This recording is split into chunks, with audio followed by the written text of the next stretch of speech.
Mata seperti pisau Qin Yichen bergetar. Brother Stargazer, apakah ini benar-benar intinya?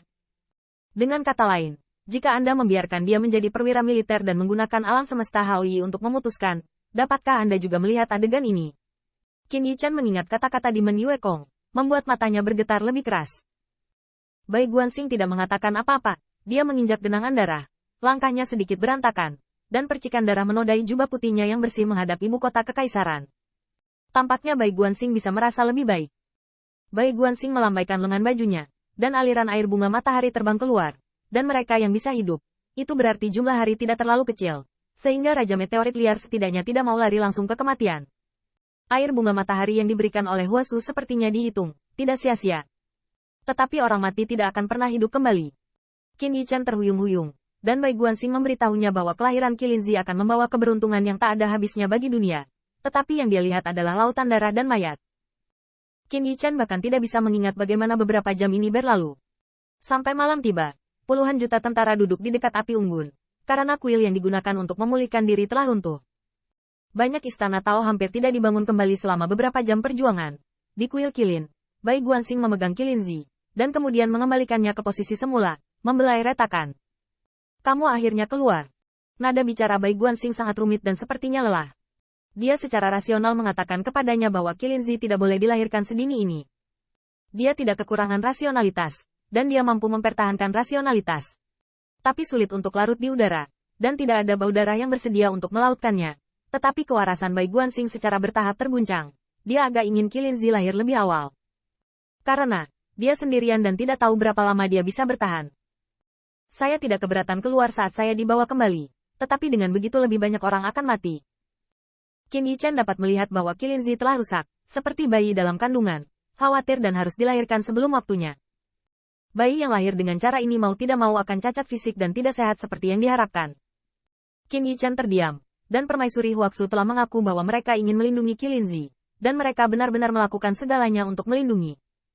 Dalam pikiran Qin Yichen, bahkan jubah abu-abu Kaisar Pedang Yanyu menertawakannya, dan Bai Guanxing karena terlalu serakah.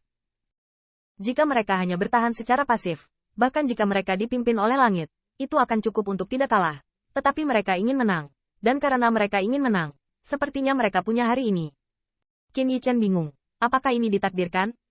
Dengan puluhan juta pasukan tertinggal di Wentian Pass, seberapa besar perbedaannya di depan meteorit Raja Huang?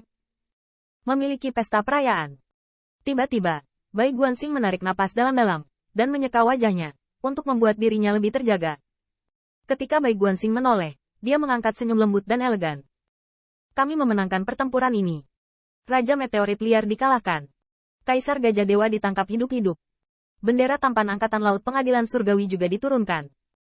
Bai Guanxing benar mereka memenangkan pertempuran ini. Qin Yichen juga menarik napas dalam-dalam.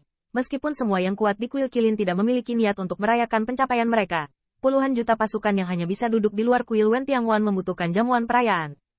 Yao Yue Kong dan Kezen mengantar Kaisar Sensiang kembali. Hati yang terakhir masih gagal untuk sembuh, tetapi diikat oleh 5 bunga.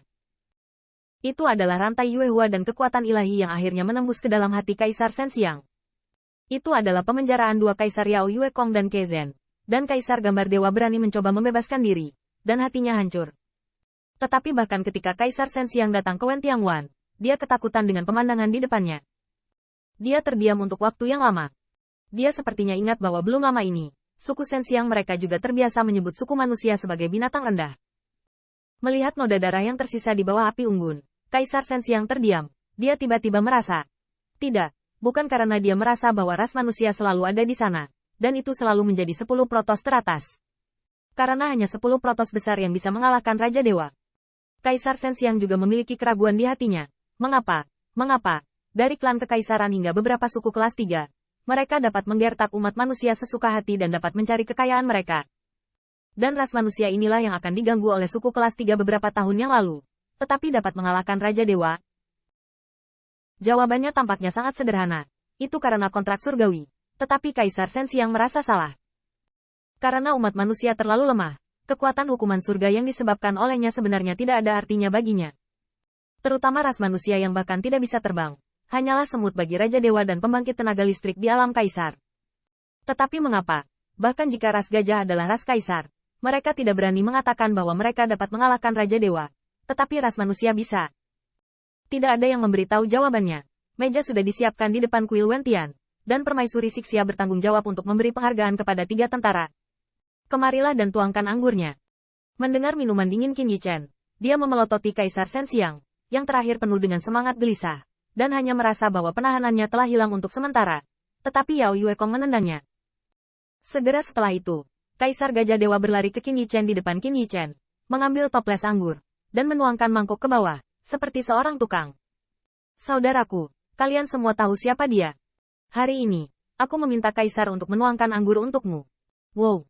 Mangkuk anggur pertama masih merupakan roh kepahlawanan yang mati dalam pertempuran. Mangkuk anggur kedua masih merupakan makhluk arang Xiajing. Gelas anggur terakhir tersisa untuk pertempuran berdarah di dunia ini. Qin Yichen hanya merasa tenggorokannya terbakar ketika roh memasuki tenggorokannya. Dia merasa bahwa dia harus sangat agung hari ini. Biarkan pembangkit tenaga listrik kerajaan yang bermartabat menuangkan anggur untuk dirinya sendiri seperti pelayan tukang. Ini adalah prestasi yang cukup untuk mengejutkan 9 hari. Dengan secangkir anggur yang kuat di tenggorokannya, Qin Yichen merasa bahwa dia memiliki cukup uang dalam hidup ini. Dia telah meminum anggur yang dituangkan untuknya oleh Kaisar yang kuat. Dan dia bertempur dalam pertempuran berdarah dengan Kaisar yang bermartabat di Tianhe. Bahkan, dia telah melihat kegelapan yang ekstrim di dunia ini. Dan dia masih bisa bertahan. Dia telah melawan dan bertarung dengan kegelapan itu. Dia merasa bahwa dalam hidupnya, jika dia menulis biografi, setidaknya dia bisa mengatakan bahwa itu tidak akan sama selama 3 hari 3 malam. Tapi ini tidak cukup. Tidak cukup. Hutang darah itu belum dibayar dengan darah. Pastikan untuk membunuh mereka semua. Qin Yichen mabuk, dan dia lupa bahwa Zhen Moguan masih terburu-buru. Tetapi dia sudah berada di meja anggur ketika dia sangat mabuk. Dalam keputusasaan, Bai Guanxing hanya bisa mengirim Ke Wensan untuk berkunjung lagi. Zhen Moguan, awan jahat ada di seluruh langit. Tampan. Ayo pergi. Tetap di perbukitan hijau tanpa mengkhawatirkan kayu bakar. Berapa banyak situs yang telah diambil iblis-iblis ini hari ini, kita pasti akan dapat mengambilnya kembali besok. Gandakan cara untuk mengambilnya kembali. Invasi klan Xiawang tidak mungkin dihentikan oleh Zhen Moguan. Xiongguan dihancurkan. Dan penghalang dihancurkan oleh Xiawang menjadi bubuk. Namun, Tian Sui Sensuai memiliki wajah tegas, terlepas dari penolakan orang kepercayaannya, bahkan jika dia terluka dan berlumuran darah. Saya mengatakan itu dengan saya tidak bisa kehilangan 1 inci pun dari tanah klan Kaisar Ke.